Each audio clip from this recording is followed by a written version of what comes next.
우리 다 같이 사도신경으로 신앙 고백하면서 새벽 예배 하나님께 드리겠습니다.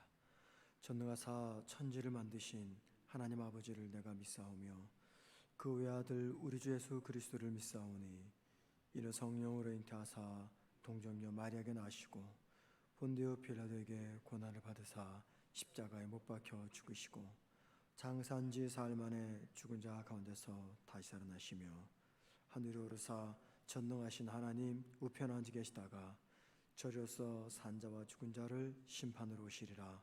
성령을 믿사오며 거룩한 공예와 성도가 서로 교통하는 것과 죄를 사하여 주시는 것과 몸이 다시 사는 것과 영원히 사는 것을 믿사옵나이다. 아멘.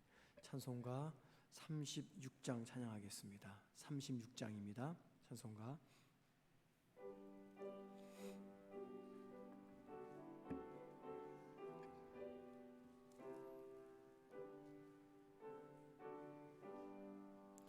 주 예수 이름 높이어 다 찬양하여라. 금면류관을 들여서 만유의 주 찬양. 금면류관을 들여서 주유의 주 찬양. 주 예수 당한 고난을 못 잊을 죄인아 내 귀한 보배 바쳐서 만유의 주 찬양. 내 귀한 보배 바쳐서 만유의 주 찬양. 이 지구 위에 거하는 온 세상 사람들 그 크신 위여 높여서 만유의 주 찬양. 그 크신 위여 높여서 만유의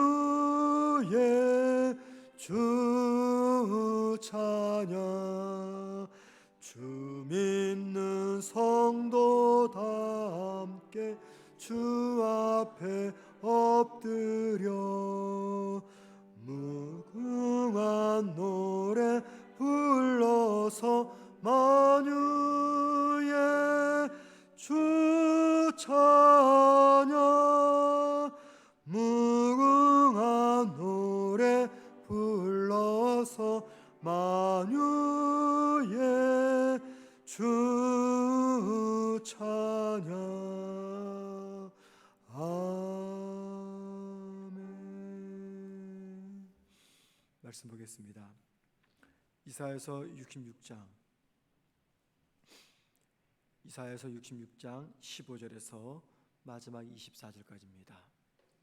구약성경 제성경책으로 1049면입니다.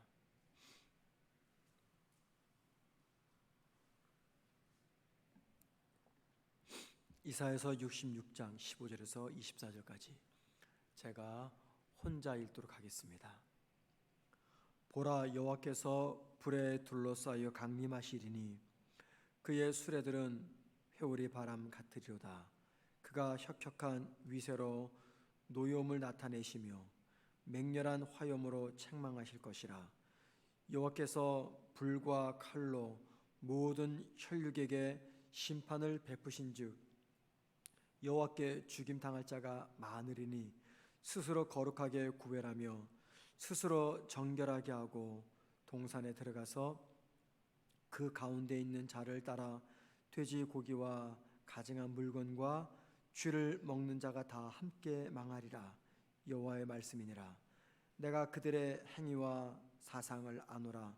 때가 이르면 문 나라와 언어가 다른 민족들을 모으리니 그들이 와서 나의 영광을 볼 것이며 내가 그들 가운데에서 징조를 세워서 그들 가운데서 도피할 자를 여러 나라 곧 다시스와 뿔과 활을 당기는 룩과 및 두발과 야환과 또 나의 명성을 듣지도 못하고 나의 영광을 보지도 못한 먼 섬들로 보내리니 그들이 나의 영광을 문 나라에 전파하리라.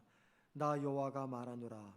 이스라엘 자손이 예물을 깨끗한 그릇에 담아 여호와의 집에 드림같이 그들이 너희 모든 형체를 문 나라에서 나의 성산 예루살렘으로 말과 수레와 교자와 노새와 낙타에 태워다가 여호와께 예물로 드릴 것이요 나는 그 가운데서 택하여 제사장과 레위인을 삼으리라. 여호와의 말이니라. 내가 지을 새 하늘과 새 땅이 내 앞에 항상 있을 것 같이 너희 자손과 너희 이름이 항상 있으리라. 여호와의 말이니라. 여호와가 말하노라. 매월 초하루와 매 안식일에 모든 혈육이 내 앞에 나와 예배하리라.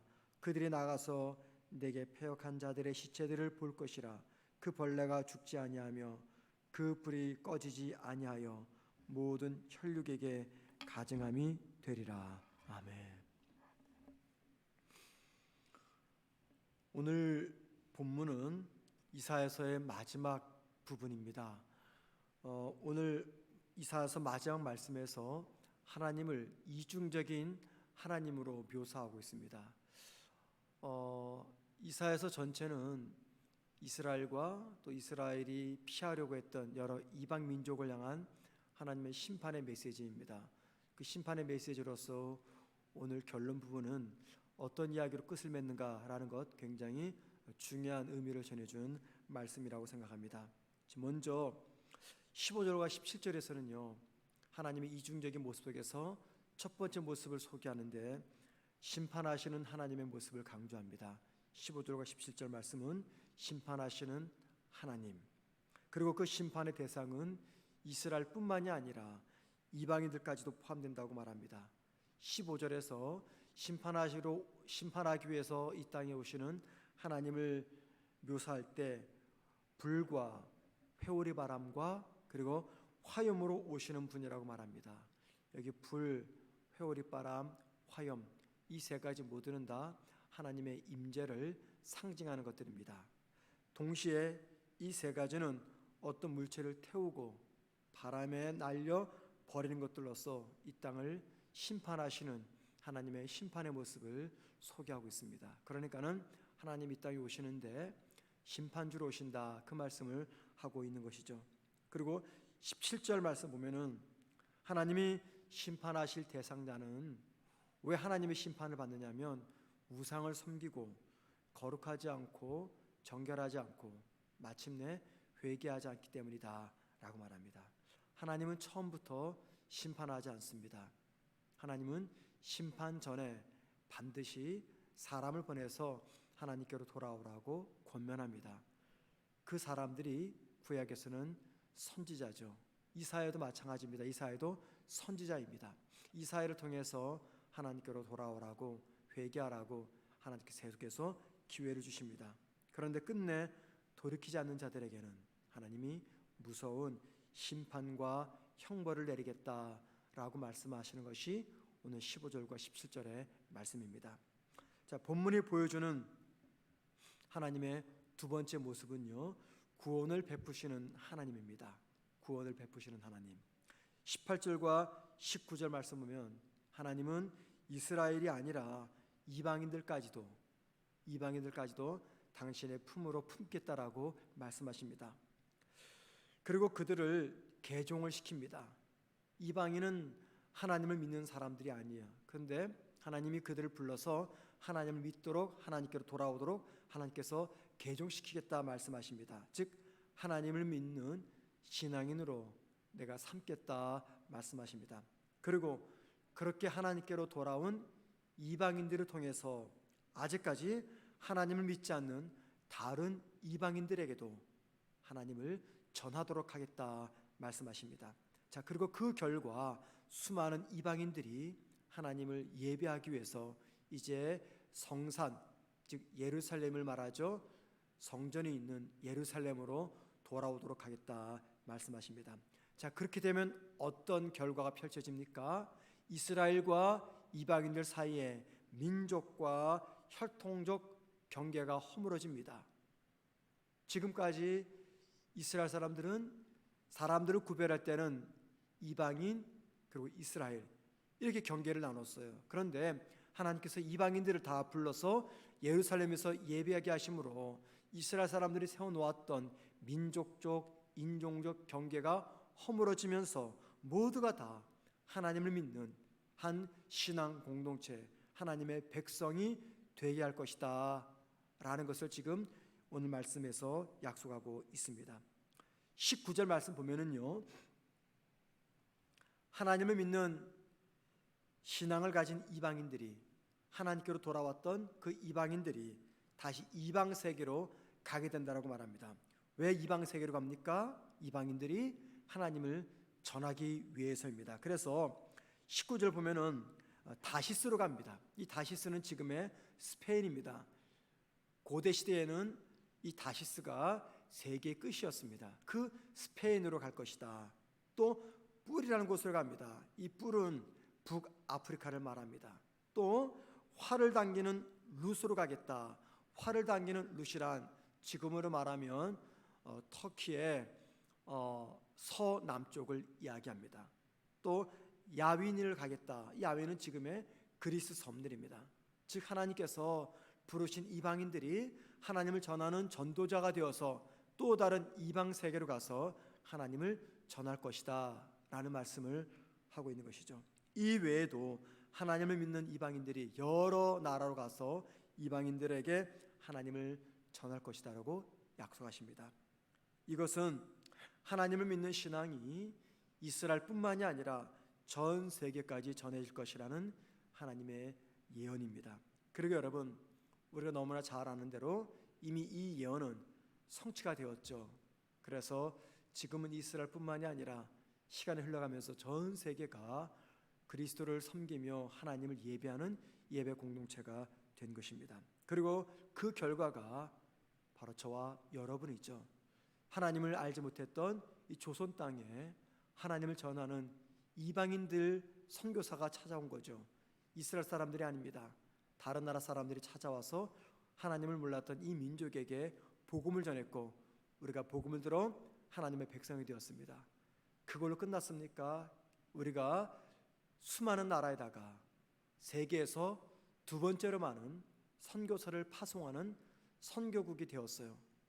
오늘 이사야서 66장 말씀이 성취된 것을 우리 나라를 통해서도 우리가 확인할 수가 있습니다. 우리나라 조선 말엽 서양의 선교사가 나와서 우리에게 복음을 전할 때 우리 조상들은 서양 종교라고 믿지 않았습니다. 그런데 한 세기가 지나가기도 전에 이 땅에 복음이 전해졌고 지금은 전국 각지에 하나님을 섬기는 수많은 사람들이 나타나게 됐고 그들 중에서도 또 많은 사람들이 또 다른 이방 민족에 찾아가서 복음을 전하는 이 귀한 역사가 우리 나라를 통해서도 이루어진 것을 우리가 보게 됩니다. 자, 그리고 20절과 23절에서는요. 하나님께로 돌아왔던 민족들이 민족과 인종을 초월해서 한 마음으로 하나님을 예배하는 예배 공동체가 될 것이다 라고 약속하고 있습니다. 23절 말씀 보시기 바랍니다. 여호와가 말하노라 매월 초하루와 매 안식일에 모든 혈육이 내 앞에 나와 예배하리라. 모든 혈육, 누구를 말합니까? 이스라엘뿐만이 아니라 이방인을 통해서 복음을 들었던 수많은 이방인들, 이스라엘과 이방인들, 민족적, 인종적 경계를 초월해서 모든 사람들이 하나님께 나와 하나님을 예배하는 예배 공동체로 삼겠다 말씀하십니다. 그리고 하나님은 하나님을 위해서 일했던 제사장과 레위인들, 특별한 사람들이었죠. 그런데 하나님께로 부름받은 이방인들도 하나님을 위해서 일하는 제사장과 레위인으로 삼겠다 말씀하십니다. 21절 말씀 보세요. 나는 그 가운데서 택하여 제사장과 레위인을 삼으리라. 그 가운데서 누굽니까? 이방인들 가운데서 나를 위해서 일하는 제사장과 레위인을 삼겠다. 아마도 이 말씀을 들었던 이스라엘 사람들이 충격을 받았을 거예요. 왜냐하면 제사장과 레위는 아론 족속, 아론의 후손만 되는 겁니다. 전형적인 하나님만을 위한 구별된 사람들이죠. 특별한 사람들이죠. 그런데 하나님이 그 특별한 직책을 맡았던 아론의 후손뿐만이 아니라 이방인들에게도 하나님을 위해서 일하는 제사장과 레위인의 직분을 주겠다라고 말씀하십니다. 자, 여러분, 이방인들이 하나님을 위해서 일하는 제사장이 되고 레위인이 되는 자격은 단 하나입니다. 하나님을 하나님으로 인정하는 것, 이게 조건입니다.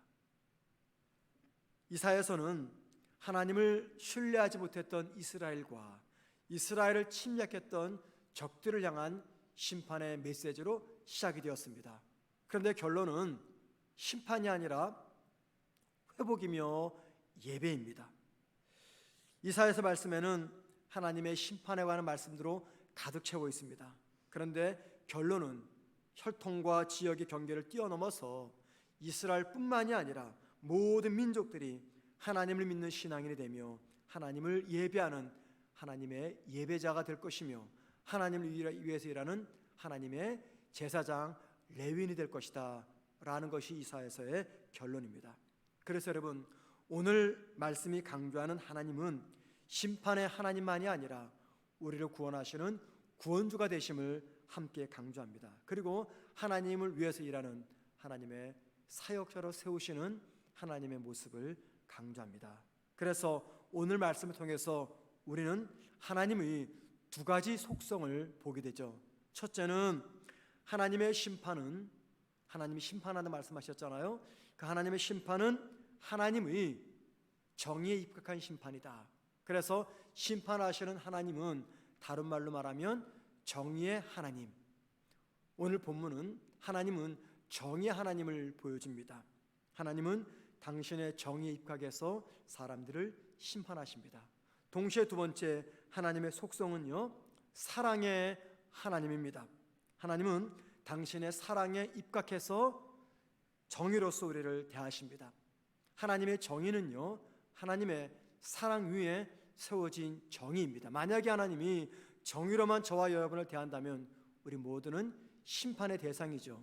그런데 그 정의는 사랑에 기반을 둔 정의이기 때문에 비록 우리에게 심판이 주어지지만 동시에 우리를 살리시고 구원하시는 하나님의 은혜가 함께 따라오는 겁니다. 그래서 하나님은 정의의 하나님이자 동시에 사랑의 하나님입니다. 여러분, 하나님이 저와 여러분을 사랑과 정의로 다루시는 궁극적인 목적이 무엇입니까? 오늘 말씀은 저와 여러분을 하나님을 예배하는 예배자로 삼기 위해서라고 말씀하십니다. 하나님 우리를 여러 가지 모습으로 다루십니다.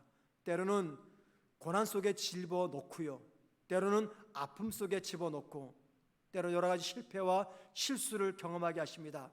그 다양한 일들을 경험하게 하시는 궁극적인 목적이 무엇이겠습니까? 단 하나, 신령과 진정을 다해서 하나님을 예배하는 예배자로 세우기 위해서입니다. 하나님의 저와 여러분에게 기대하시는 것이 있어요. 바라시는 것이 있습니다. 그것은 하나님을 예배하며 오직 하나님만 영화롭게 해드리는 하나님의 예배자가 되는 것을 하나님은 우리에게 바라고 계십니다. 그리고 그 목적 때문에 저와 여러분을 우리가 원치 않는 삶의 고난 속에서, 징계 속에서 훈련시키시고 다루시고 계신 겁니다. 자, 여러분, 저와 여러분이 하나님을 영화롭게 하는 여러 가지 방법이 있습니다. 그런데 오늘 말씀은요, 단 하나, 예배만을 강조합니다.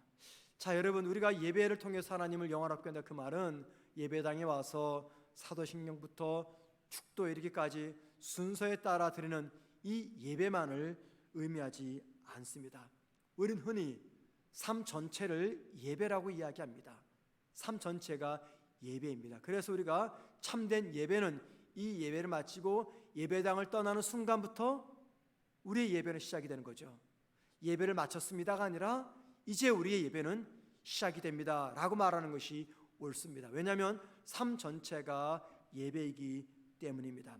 그렇기 때문에 우리의 일거수 일투족이 모두 하나님을 예배하는 시간이 될 것입니다. 이 새벽 예배를 마치고 기도하고 예배당을 떠나는 그 순간부터 우리의 진정한 예배는 시작이 되는 것이고, 그 삶의 예배를 통해서 하나님께서 바라시는 것은 나를 인정하며, 나를 생각하며, 나를 높이다오, 나를 영화롭게 다오. 이것을 하나님은 저와 여러분에게 바라고 원하고 기대하신다는 겁니다.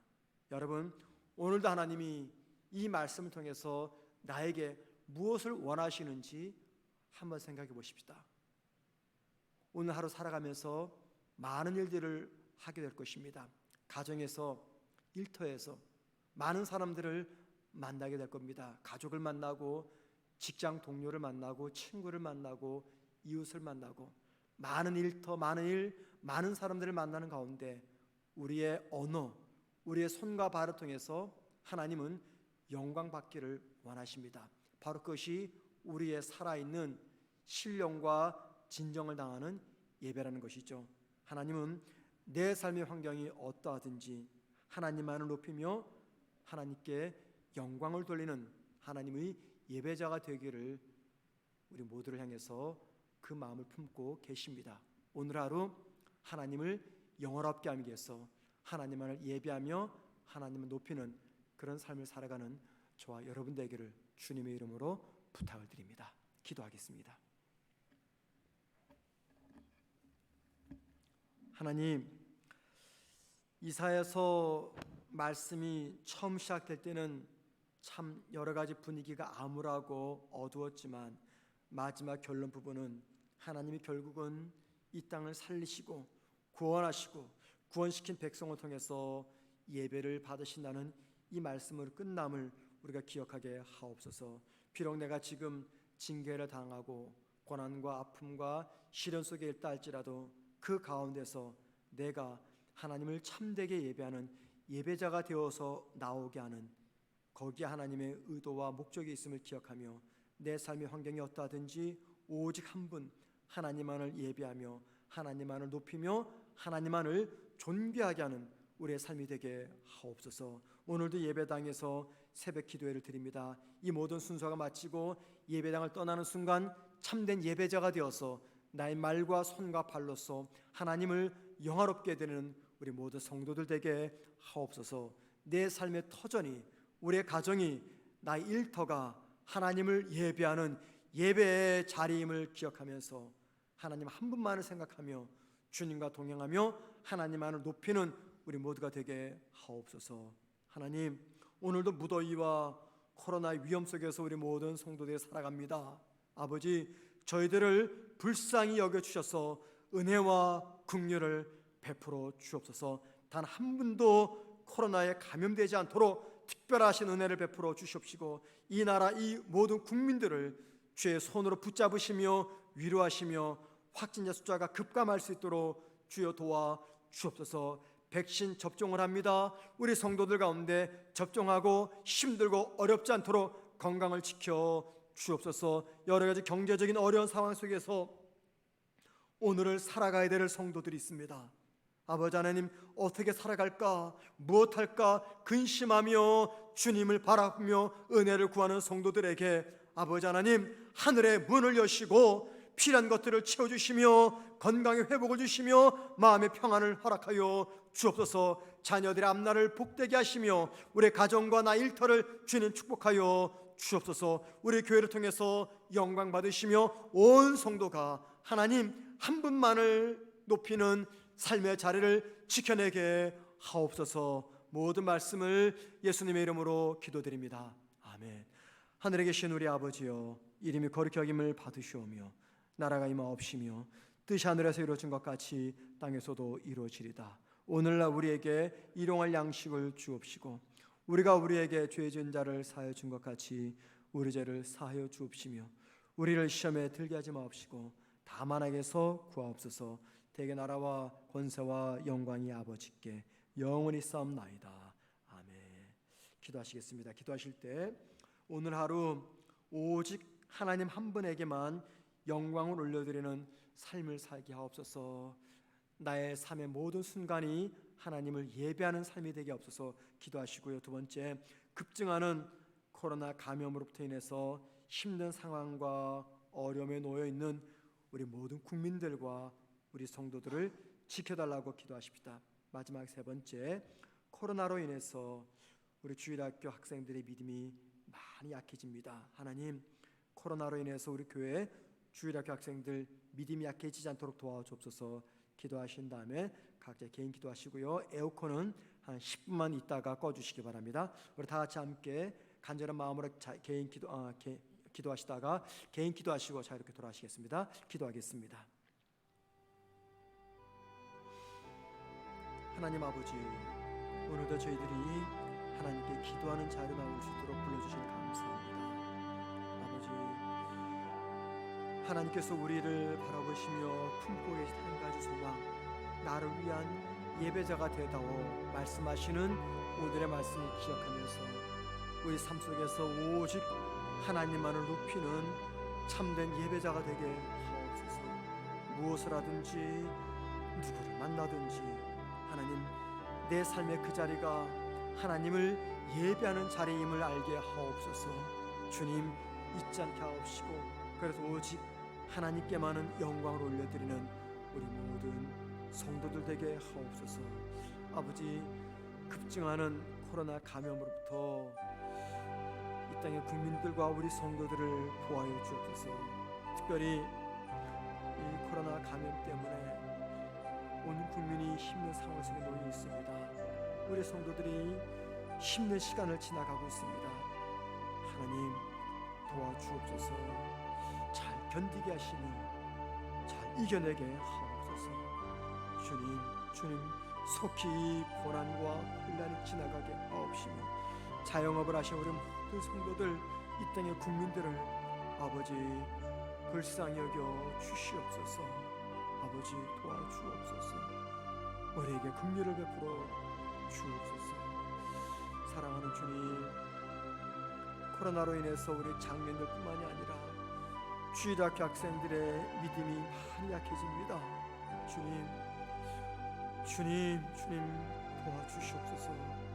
우리 주일학교 영아부부터 청년부에 이르기까지 우리 주일학생들을 붙잡아 주시고 하나님, 이 시기로 인해서 우리 믿음이 흔들리지 않도록 도와주시고 하나님, 믿음의 자리를 지켜낼 수 있도록 도와주시고 가정에서 믿는 부모들이 자녀들을 교사가 되어서 목사가 되어서 교육자가 되어서 말씀을 전하며 예배하며 그들의 믿음을 지켜내는 우리 모든 부모들 되게 하옵소서. 아버지, 코로나 이거 문제 때문에 영적으로 연약해진 성도들에게는 회복할 수 있는 믿음의 은혜를 주시옵소서. 오늘 하루도 우리가